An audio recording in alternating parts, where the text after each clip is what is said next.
Hi, everyone. This is Krista Grimmett from TheatreBunch. I am very excited that you have joined us today because one of my favorite actresses, directors is joining us. Her name is Rachel Eiland-Hall, and she's married to the wonderful Isaac Eiland-Hall, who's also online, who works with me on TheatreBunch. Rachel, welcome to TheatreBunch. Rachel is an extraordinary woman. She is a graduate of the prestigious Southern Methodist University with a BFA in theater. And she has directed many people, including yours truly, in several different shows. Right now, she's working in Williamsburg, a very important area here in Virginia, where we talk about history. Now, those of you here in the Northern Virginia area know a lot about it because we often go there with our schools as we grow up to learn more about the history of our country and the founding of the great state of lovers, Virginia.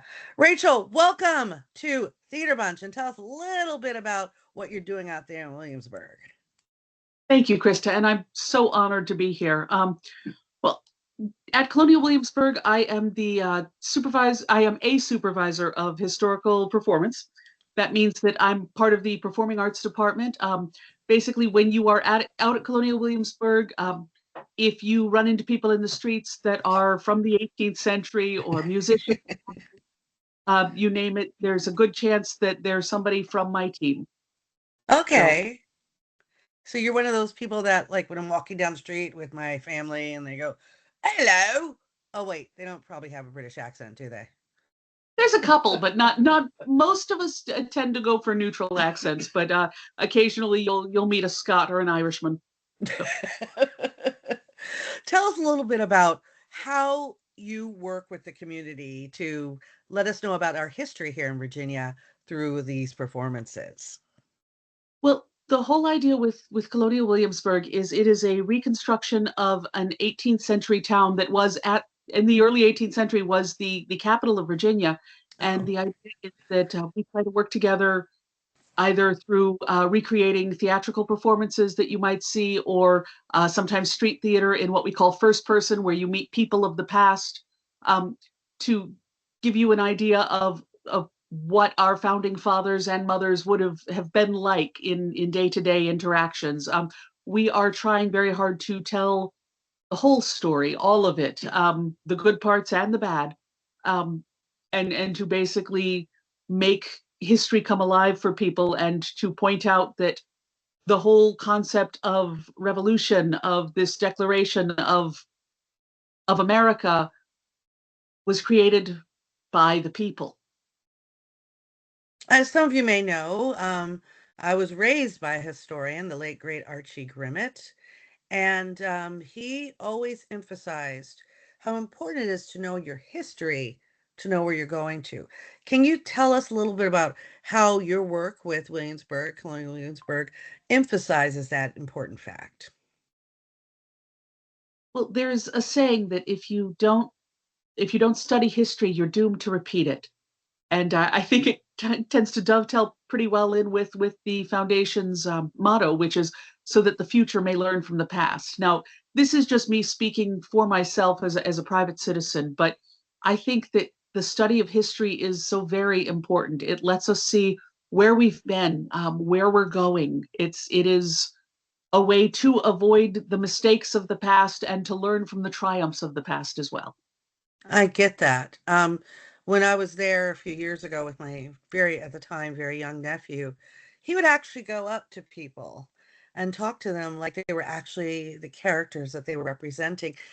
Do you find that to be the case? I heard in some colonial villages, they actually are so immersed in character that they it's hard to let go. But tell us a little bit about how you all get into your characters that you perform there in Williamsburg. Well, one of the interesting things with us is that we tend to try to stay in character, but we are permitted to drop character if we think it's appropriate or if it's if Okay. um now a lot of the time as well, you'll run into people who are tradesmen of the time, and that's actually a different department at Colonial Williamsburg. Our trades team are people who have have gone through actual apprenticeships or Oh, journey, and who are learning the actual 18th century trades and are helping our historians figure out how people built things and how some of these old documents are interpreted into real life items and things that you will see out in the historic area. And so some of the tradespeople might not be in character, but they'll be doing very accurate 18th century trades, and some of them are the absolute best in the world at those trades. Some of them have brought those trades back from extinction. Now, when it comes to the characters, some of us are doing scripted shows. There's scripted street theater. There's also things that are over at the Playhouse stage, which is where I work most often. We will do things that are in the style of 18th century theater. Now, a night at the theater in the 18th century could be 5 hours long. We know you don't want to stay there for 5 hours, and plus we're outdoors, which they weren't. So we try to get a taste of that in a few minutes. Then you have what are called the first person interpreters. Those are people who have studied the history and have studied a particular character and are out in the streets as that particular character. If you happen to run into the Marquis de Lafayette, for example, he's there in Williamsburg. He visits Williamsburg frequently. So there is a Marquis out in the streets, and he rides, he speaks fluent French. He will talk to you about anything you would like about that person's life, about his views on things. So, and just try to be a resource, pardon me, so that you can meet these people hopefully as they lived and breathed, or at least as close as we can come. I see. Rachel, thank you. We're going to take a short break, and we're going to be right back with Rachel Eiland-Hall. Stay tuned. Hi, everyone. Thank you for joining us here at the Theater Bunch YouTube page. Don't forget, we also have a Theater Bunch website and a Facebook page. We just want everyone to enjoy Theater Bunch. It's bringing our community together because we're showing the heart through art. Thank you, and enjoy the interview with Rachel. Here comes part 2. And we're back with Rachel Eiland-Hall. Rachel, thank you so much for that information. I wanted to ask you, Isaac had brought up actually, that you are taking different classes to improve your art. Tell us, what do you do to keep current? Well, I've got a couple of them that I take. I absolutely love music, and I have, it's one of those things where I have, over the course of my life, never been as good at as I would like to be. So I have, for the last couple of years, been taking voice classes. I take singing lessons with, there's a professor here at William and Mary, a lady by the name of Phaedra McNorton, who is an amazing singer and an amazing vocal coach. And I've been taking lessons from her for a couple of years. And then there's a gentleman who I work with at Colonial Williamsburg named Wayne Hill, who I have been learning mandolin and violin from. And I am actually pretty bad at those, but that's my own fault because I do not really practice anywhere near as often as I should. But I absolutely love learning them. I believe that when you stop learning things, you're dead. My father used to learn languages as a hobby. In my case, I just want to try and get better and better at music. So that's what I'm working on. I think that's absolutely brilliant. And to know that about you segues into another question. What other forms of art do you look for as you go through this experience in the community? Well, I don't just love making music. I love listening to it. I love listening to live music. There's a couple of local bands which are, I try to catch up with whenever they play. I'm also very fond of visual art. I will paint giant, weird prop pieces whenever I get the chance. I did a giant puppet for our production of Gulliver's Travels, and also we have a show about the world's first hot air balloon flight, and actually the animals who went up before the Montgolfier brothers. But we had a reconstruction of the balloon that I'd made, and I convinced my management to let me paint the artwork on it that was on the original Montgolfier balloon. So in some of my spare time, I have been painting giant sun and glory faces and scroll work on the side of this prop balloon. Is that part of the new vaudeville that you and I had talked about in our pre-interview? Right. Tell us a little bit about that. That's a movement that when I was in college, I first became interested in them. They are a group that uses puppetry and outdoor things and circus skills and things like that to teach and for political activism and just basically to reach people and to teach people that everyone can make art and can be creative. There's a couple of groups, Il Trupo de Mimo de San Francisco, I don't know if they're still around. Bread and Circuses Puppetry, Puppet Collective, they're still about. There's a group down in North Carolina that's got a show running right now, the Paper Hand Puppet Project. Oh, wow. They're in Chapel Hill, and I got to see their show a couple of years ago, and I'm trying to make it down to this year's. Chapel Hill, it's one of our big theater meccas, isn't it? Oh, it is, and it's a gorgeous show. They always have something. It's outdoors in the I think it's the Forest Theater on the University of North Carolina Chapel Hill campus. It's an absolutely gorgeous show. I recommend it to anybody who gets a chance to go there. There's also a group, Chautauqua, that goes around and does traveling shows, music, poetry, juggling, you name it. Group called the Flying Karamazov Brothers that's been around for decades that did a show at Lincoln Center, a production of Comedy of Errors that is absolutely hilarious and beautifully done and features right in the middle of it somebody trying to deliver pizza to the production, walking through the middle of the stage, looking around and saying, "I don't think I brought enough napkins." Oh my gosh. All right, tell me something. As a person who I've known for many years, you and your gorgeous husband, you both you work in theater when you're able. You both volunteer when you can. But has working professionally affected the amount of volunteer work you can do, both of you? Oh, certainly, I'd say. A lot of the a lot of my side time at Williamsburg, I started with the foundation in their evening programs. They have external evening programs that you can do that are also paid. And since that's where I started, I have a bit of loyalty there. So I still work there with their ghost tour, and then Oh, the witch trial that I started out being tried for witchcraft once a week. Now I'm directing that. So it has unfortunately cut down on my ability to volunteer. The only volunteer work I'm still doing regularly, well, and even that's moved back a bit. For a number of years, there was an actor named Misha Collins, still is, but he had a thing called Gish, the Greatest International Scavenger Hunt. And every year, people from all over the world would gather together in teams, and they would create this scavenger hunt of public art, philanthropy, oh, fundraising, all of it for charity. Everything went for charity, and just the sake of, in some cases, just public silliness. And our good friend Sarah Guillot Register invited. yes. Yes, she and I had done a couple. Well, we've all done a couple of shows together. She invited me to join her team a few years back, and so for a couple of years, I volunteered with that team and just we did the scavenger hunt each year.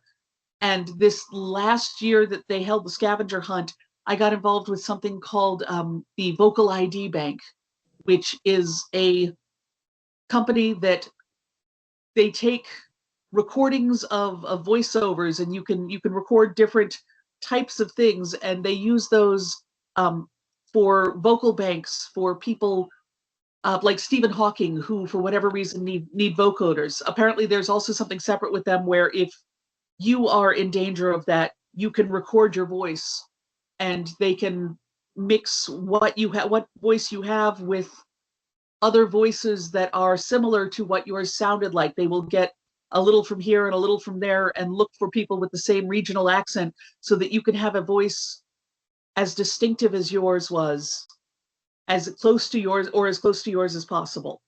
One of the things that Stephen Hawking said was that he liked his vocoder, but he missed his accent. This is in part, this project helps to correct that so that you can have whatever accent it was you had. My goodness, that's a game changer, isn't it? One of the things your husband, Isaac, it's true, he and I argue about all the time is what can AI do to affect theater? And to affect art. I'm old school, I guess, where it's like, oh, AI, art, Whereas Isaac's like, no, it's a tool. It's a tool like any other. Tell us, what is your perception about how AI is used? And I'm asking this because my nephew Alexander and I also have the same argument. Mm-hmm. No, I understand it. And I think there's going to be a lot of those arguments in the years to come. And honestly, I think there should be a lot of those arguments in the year to come. I think that AI, like anything else, it's a tool. Mm-hmm. It can be used effectively. It can also be overused and it can be abused. And I think that you run a risk, like when it first came out, when you had all of these artists whose visual art had been fed to the AI models for them to learn off of this visual art, and that's perilously close to plagiarism by computer, if you ask me. But then you also have these things with ChatGPT, with different AI. Mm-hmm. I quite cheerfully will sometimes have it take a look at my writing. The thing that I try to keep in touch with is to use it as a tool to make sure that the creative output is mine. I will occasionally say, hey, does this come across the way I think?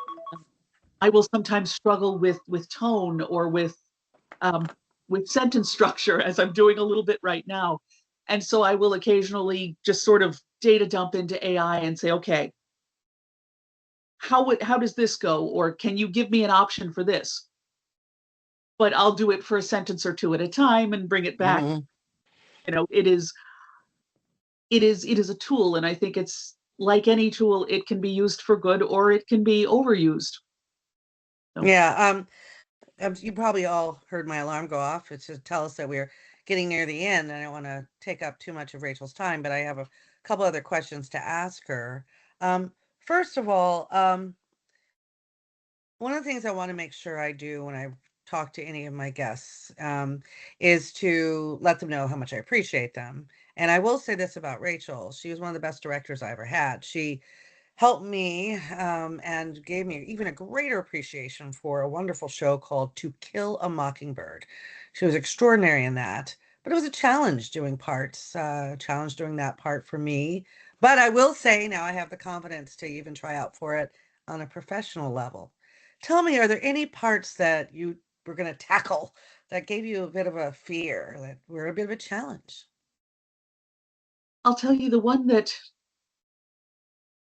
I was absolutely intimidated by is that some years back at Kaleidoscope Theater, the theater where you and I work together most, the late Charles Wilson cast me for a show he was directing called Glorious, which was the story of Florence Foster Jenkins.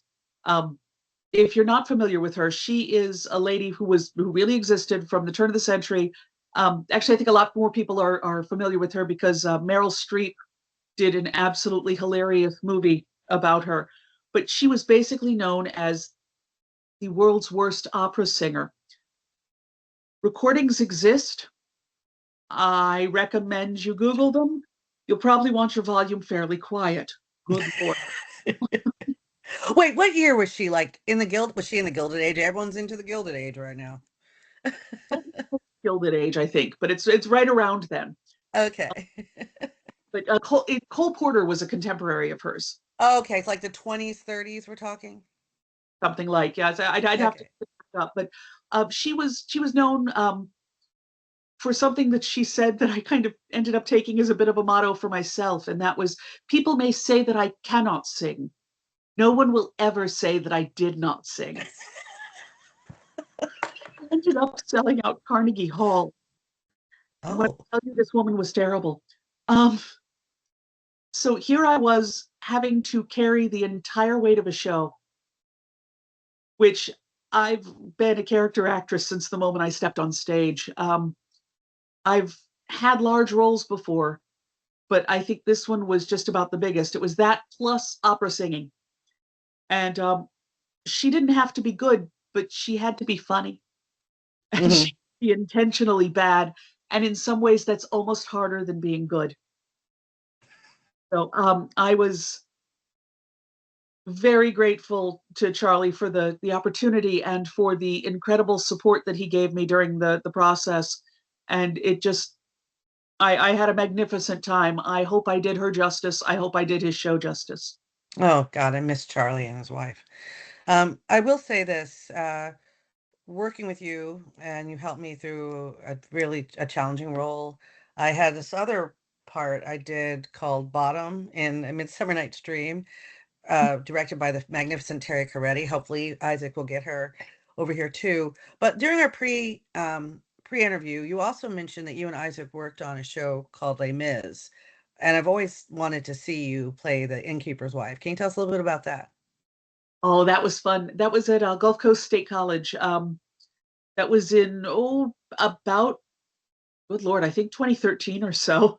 Um, we were fortunate enough to both be cast. I was in as Madame Thenardier, and Isaac played um, a number of characters, but the one that was the most iconic was the I forget the name, but he was the entire. We joked he was the entire French army.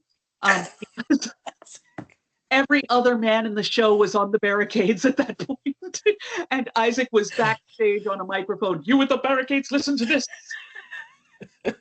So, I would just stand in the wings and listen. So, but yeah, Madame Thenardier was a great deal of fun to play. I'm going to tell everyone this. I mean, it's part of our shtick here at Theater Bunch when we do these interviews. What roles I've always wanted to see the person perform in, or direct, or write, or create, or whatever. And for me, I would love to see you as the witch in Into the Woods. Oh, I'd love to play that part. I think you'd be magnificent in it. You mentioned some others during your pre-show interview. I'd love to see you as a nurse in Romeo and Juliet. Are there any others that you kind of would like to do? I got to do a shortened version. There was Emerald Coast Theater Company did a jazz age version of Romeo and Juliet, just a short Oh, one for their outdoor theater Thursdays back in 2018. It was one of the last. It was the last professional show I did in Panama City before I moved, and I got to play the nurse in that. And then I would love to play Beatrice in Much Ado. I am wow. not the right type, and I am probably fairly past the age. I See, don't. that's the thing. I mean, theater, it's not as hard to age out, but I mean, I've always wanted to play Rizzo. Never going to happen now that I'm in my 50s, but yeah. Oh, you know what, Rachel, you and I should do a production of Mamma Mia, and Yes, I we love. would rock that. Yes, we would. Isaac, you could be one of the husbands. Yeah. Oh my God, Rachel, this has been an absolute joy. I also like to close out with a question to everyone. I've got a 9-year-old, soon to be 10-year-old niece named Katya, and a nephew who's now in seventh grade, named Alexander. And what advice would you give these young people? Katya is into art, like she actually creates like paintings and stuff. She's really talented. And I'm not saying that just because I'm her aunt. I'm saying that because she's been told that by several professionals. And my nephew loves theater. He just loves it. Can you give them some advice? um, I'd say keep doing it. I would go back to Florence Foster Jenkins' thing, and that is that